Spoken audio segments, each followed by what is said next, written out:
So yun guys, nandito tayo sa may tanawan ng simbahan. Ayan, oh, ang laki. Wow. Pasok tayo dito sa may gilid. Ayan, oh. Pasok tayo dito para makakita nyo rin kung ano meron dito. Ayan, ano nakalagay dyan.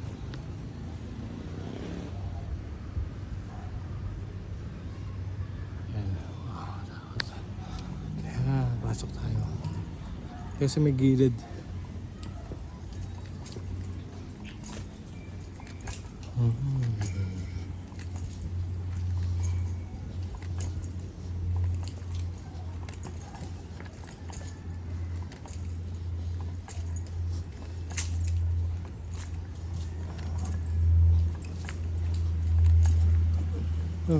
Parang may mga krus.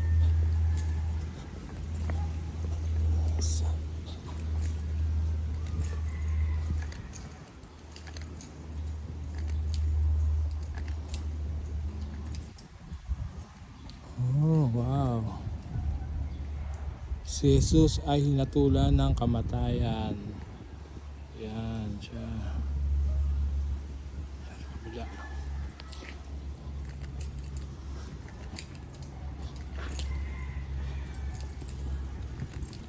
Wala.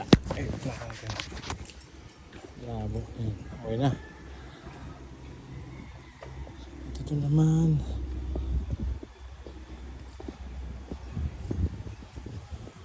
Pinasan ni Jesus ang krus.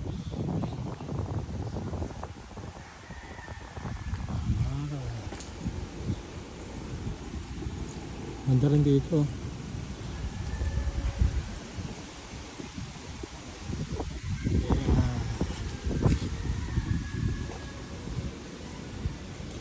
Unang pagkasubsob ni Jesus.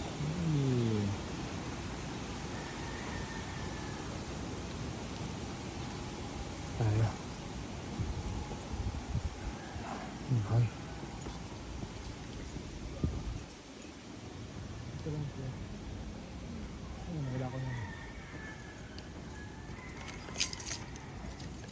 Ang dami nila. Ayos, mga pasan to eh. Pasan. Siguro sunod-sunod to. Ito naman nasa lubong ni Jesus ang kanyang ina. Yan. Ganda, di ba? Tayo naman.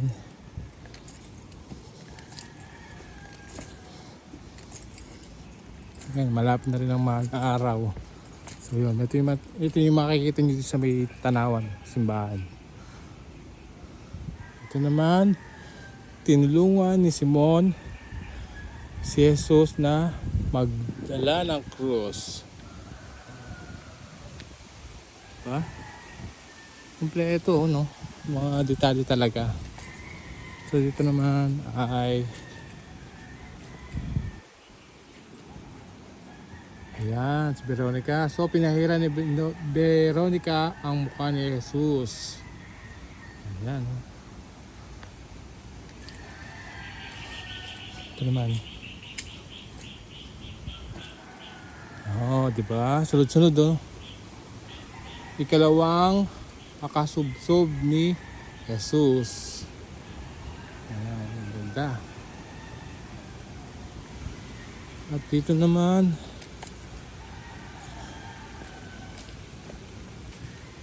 ano? Kinausap ni Jesus ang mga babaeng Jerusalem. Ayan. Ang dami pa pala. May stage dito. Para may dog. So yun, ikatlo pagkasubsob ni Jesus.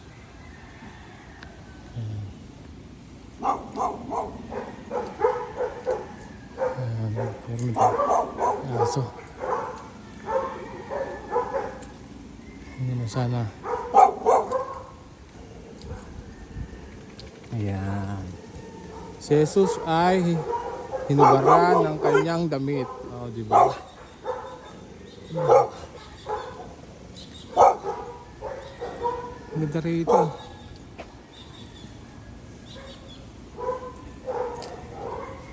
Ito na tayo, malapit na.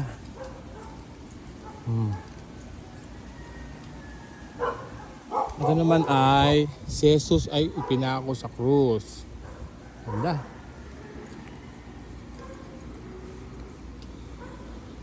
Sunod naman ito na siya, nakapako na siya. Ganda naman dito. Siguro sa mahal na araw, ganda rito. Ayan o. Nagagawa mo na lang siguro ng story yan, pero sunod-sunod na siya. Ito naman. Ayan. Si Jesus ay tinanggal sa krus. Ayan.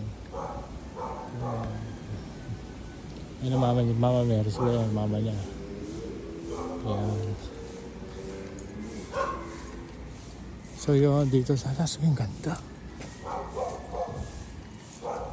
Ito yung pagkabuhay. Ang ganda oh. Pagkabuhay ni Cristo. So talagang detalye. Ayan oh.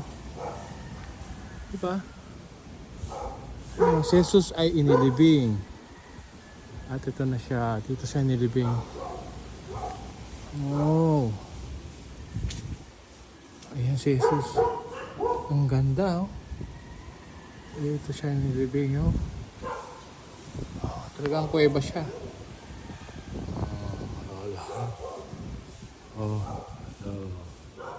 Talagang detalyeng ganda oh.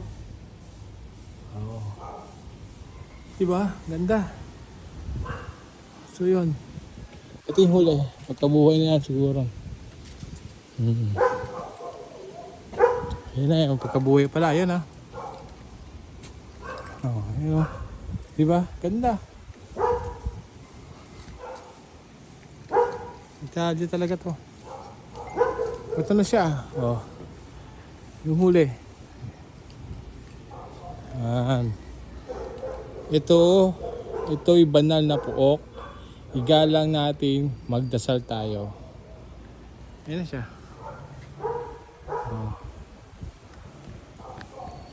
Buhay na siya. Diba? Diba ang ganda? So yun, palibot lang yan dito sa may simbahan ng Tanawan. Makikita nyo. So yun guys, nandito na lang tayo. Ito yung labasan, inikot lang natin. So ngayon lang dito ako nakapunta dito. So yun, tinignan natin kung ano meron dito. So paano? So the vlog, salamat.